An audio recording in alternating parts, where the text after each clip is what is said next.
Hello everyone, welcome to YouTube. I hope you guys are doing well, and from this video we are going to learn about the DOM manipulation in JavaScript, that is how can we interact with the HTML elements using JavaScript.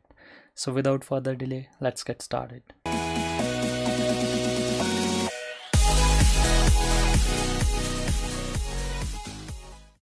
So you must be wondering what is DOM.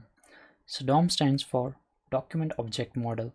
Basically, when we write any HTML code, the whole code is converted by a browser into an object model, that is a tree-like structure. For example, I have this standard HTML code written here where I have defined the HTML tag and then the head and the body and a simple paragraph tag in it.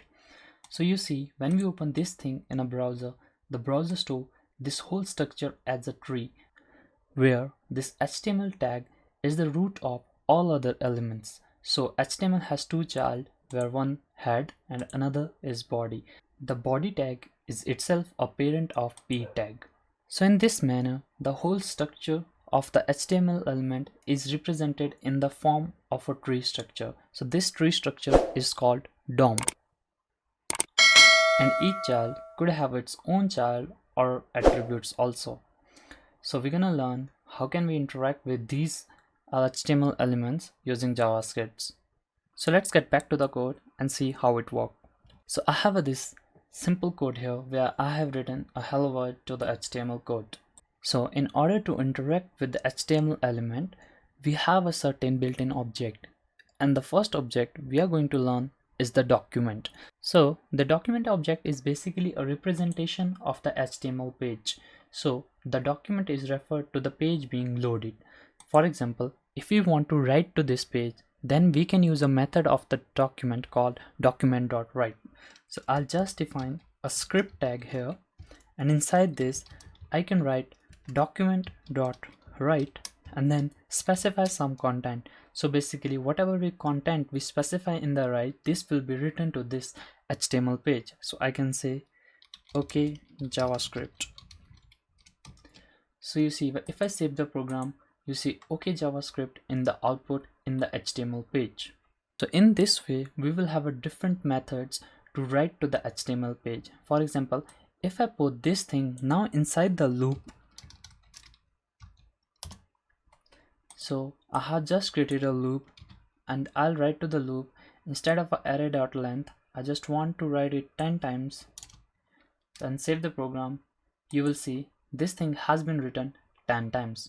Now this document.write also support HTML tags. That is, we can write the HTML tags inside this write message. So in the string, I will write this bold tag and end it here. And after the each line, I want to use a br tag, that is a line break tag. So if I save the program and see the output, you will see okay JavaScript is printed 10 times on the screen. So this is how you can write some data to the HTML page.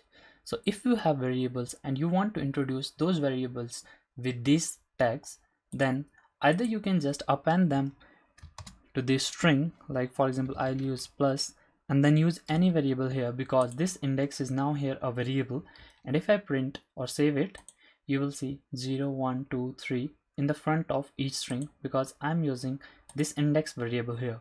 So you can just store any data in the variable and print it to the document. So now let's see how can we interact with the existing element. Let us suppose that we have a code where we have this p tag in the program and I want to change the content of this p tag. So the first step to change the content of this p tag is to take the reference to this tag, basically taking this tag from the HTML element to the JavaScript.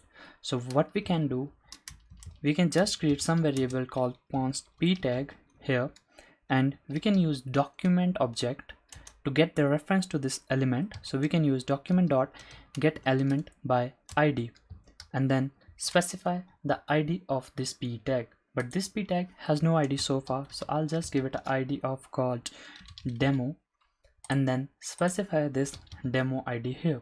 So now this p tag is referring to this p tag here. So if I want to change its content, I can use a method called p.innerHTML